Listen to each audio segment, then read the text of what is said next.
vertel 'n storie van 'n leeu en 'n muis. 'n leeu is groot en sterk en 'n muis is klein en lieflik. Op 'n dag, lank gelede, het koning leeu onder 'n boom lê en slaap. Wys my hoe slaap jy? En terwyl hy onder die boom slaap, toe kom 'n muis saggies en versigtig nader om te kyk waar koning leeu onder die boom lê. En hy kom so styf teen hom staan, want hy wil kyk hoe lyk hy. En hy sê, my jy's darem mooi koning leeu. Kyk hoe pragtig is jy. Jy het sulke mooi maanhare en sulke sterk pote. Jy's mooi. En toe die muis sien dat koning leeu vasslaap, dan gaan hy versigtig klim op leeu se ster. Saggies stap hy op, tot hy daar bo op sit. En hy so dronk, kyk, leeu slaap vas. En toe hy so omdraai, toe gly sy poes neer, en hy gly af. En eers van hy skrik, en toe dink hy, dit was lekker, dit was soos 'n glyplank. Ek gaan weer. Versigtig. Poetjie, klim hy op, tot hy bo kom. En toe hy bo kom, toe draai hy om, en hy weer 'n keer af. Maar hy doen dit saggies, want hy wil nie vir leeu wakker maak nie. En toe hy onderkom, sê hy, dit was lekker, ek wil weer. En weer 'n keer, klim hy saggies, voetjie vir voetjie, saggies, tot hy bo kom. Toe hy bo kom, toe dink hy wil nou 'n bietjie vinniger afgaan. So hy gaan 'n entjie hardloop, en dan gaan hy so 'n springetjie maak, en dan gaan hy afgly. So hy gaan toe tot daarbo, net hier onder koning leeu se oor. En hy hardloop, en hy maak 'n springetjie, en hy spring so op sy maagie, en hy gly af.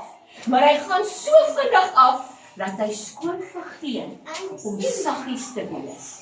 En toe hy hier onder kom, toe sê hy, dit was lekker. En die volgende oomblik, toe gryp 'n groot sterk poot op. En hy kyk op in koning leeu se kwaai gesig. En koning leeu sê, wie dink jy is jy? Ek is die koning van die liefoerwas, die koning van die diere. En wie is jy? 'n simpel klein muisie om op my te kom speel, asof ek 'n glyplank is. Ek vreet jou sommer op. En die muisie sê,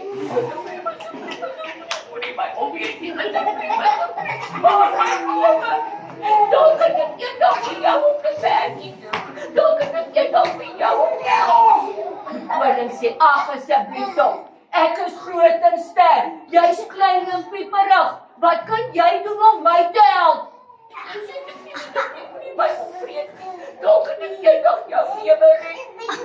Koning sê, ag asseblief, hy praat nonsens.